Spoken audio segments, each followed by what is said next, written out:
Indonesia is a group of thousands of islands in Southeast Asia.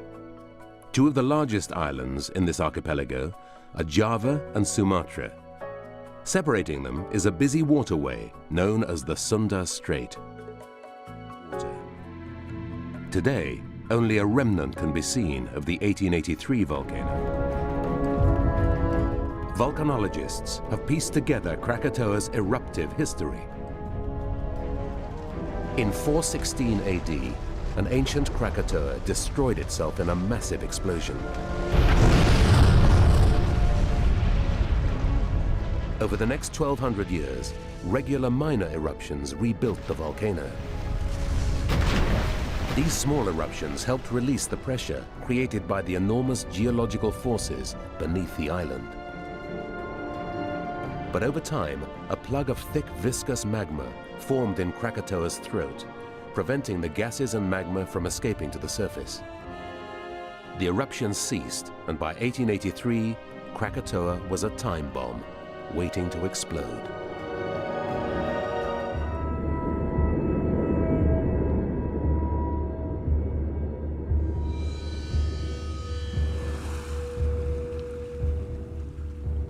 Just before midnight on the 9th of May, 1883, intense pressure building deep beneath the Earth's crust broke through the line of weakness directly below Krakatau. Magma, moving towards the surface, split the crust apart, creating a large tremor.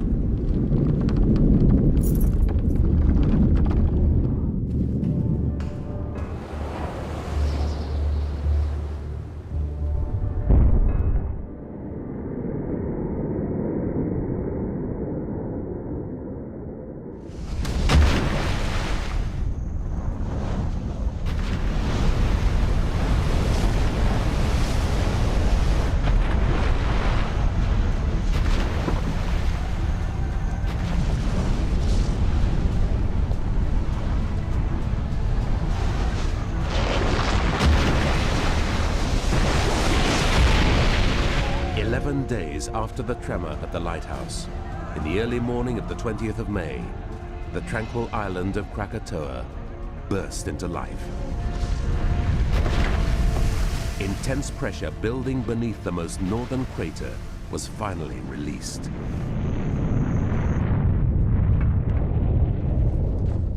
Soon, only a small part of blue sky was seen on the horizon.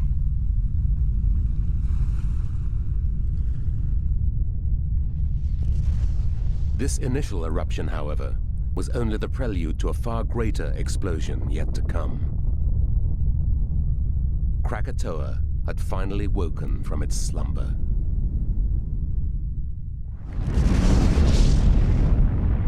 This violent eruption was the opening salvo for a series of eruptions that were to take place over the next few months.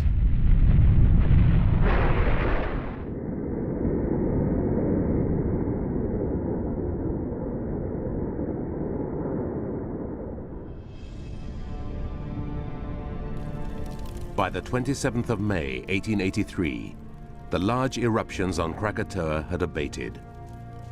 During this relative lull in activity, an eerie calm now shrouded the mountain.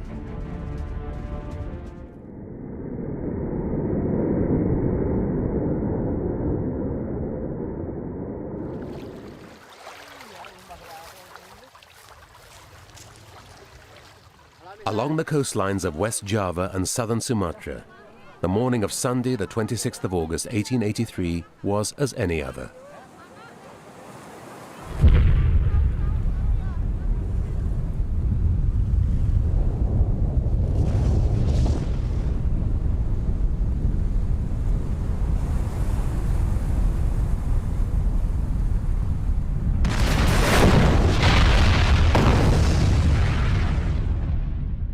At 6 minutes past 1 on the afternoon of Sunday, the 26th of August, 1883, all three craters on the volcanic island of Krakatau erupted in a massive volley of explosions. The enormous pressure that had been building for hundreds of years was suddenly released.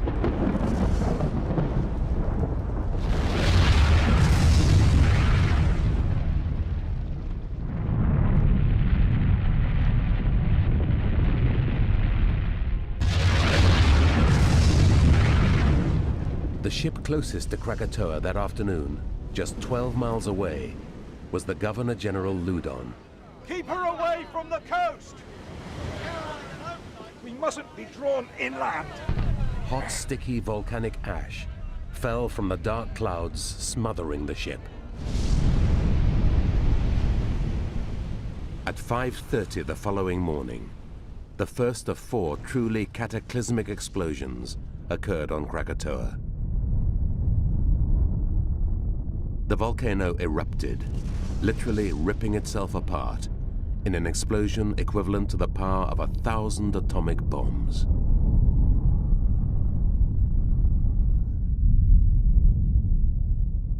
Molten rock lying inside Krakatau's magma chamber for 200 years of dormancy was light in color and cool in temperature. After the initial eruption in May, the magma chamber was part emptied, and that void was filled from below by dark-colored magma that was extremely hot in temperature. It was a lethal cocktail. As the two mixed together, the intense heat of the dark magma created huge amounts of gas that expanded, eventually creating enough pressure to cause the volcano to erupt with terrifying force.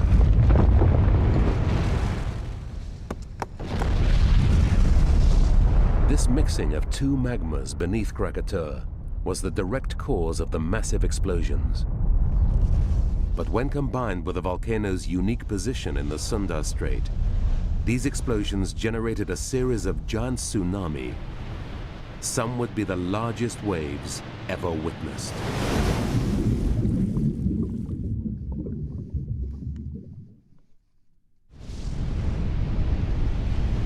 At 6:44 on the morning of the 27th of August, 1883, the second massive eruption occurred on Krakatau. Pyroclastic flows of dense material cascaded down the flanks of the volcano, and immense submarine slides generated giant shock waves in the surrounding ocean. In the Sunda Strait, the shock waves were witnessed as huge crests of water.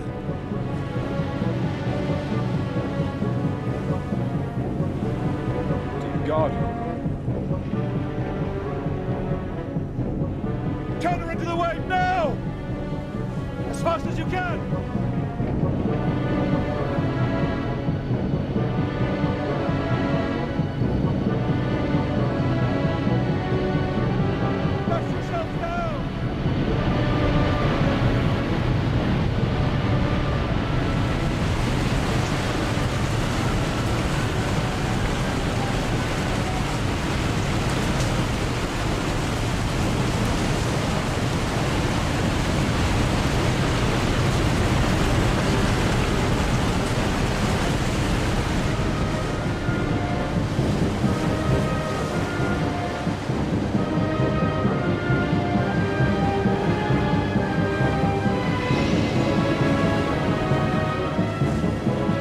Tsunami.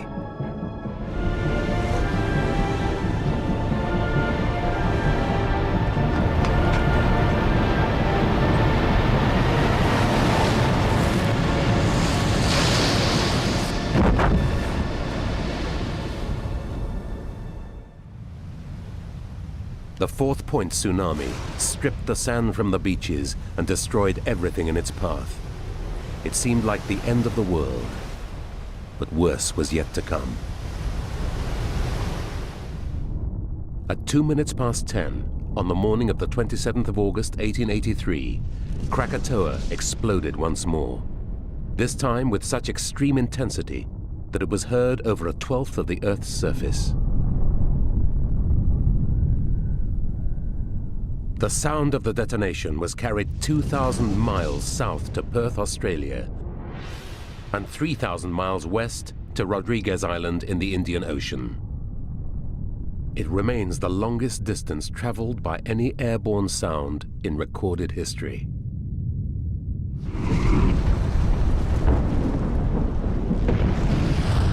When Willem Beering, the controller of Ketimbang, witnessed this huge eruption, he realized that the explosion would produce a tsunami of enormous size.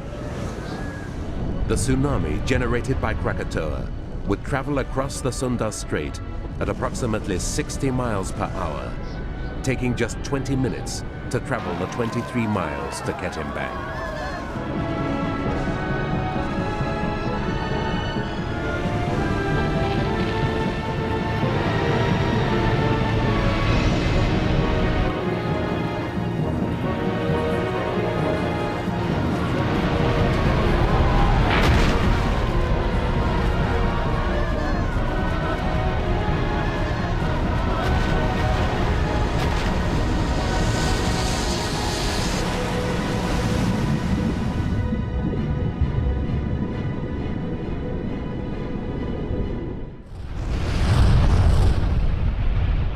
At 10:45 on the morning of the 27th of August 1883, the fourth and final eruption tore Krakatau apart.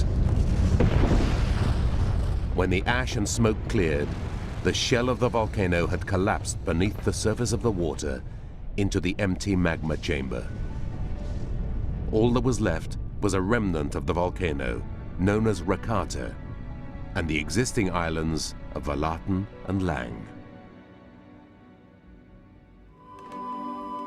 Within hours of the final eruption, the dramatic news was being transmitted around the world.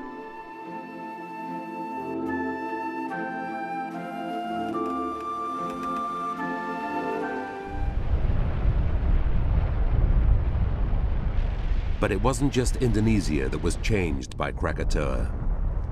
11 cubic miles of rock and ash had been blasted into the atmosphere, and for many years after 1883, the effects of the eruption would be felt around the world.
tombe air.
Open from the side.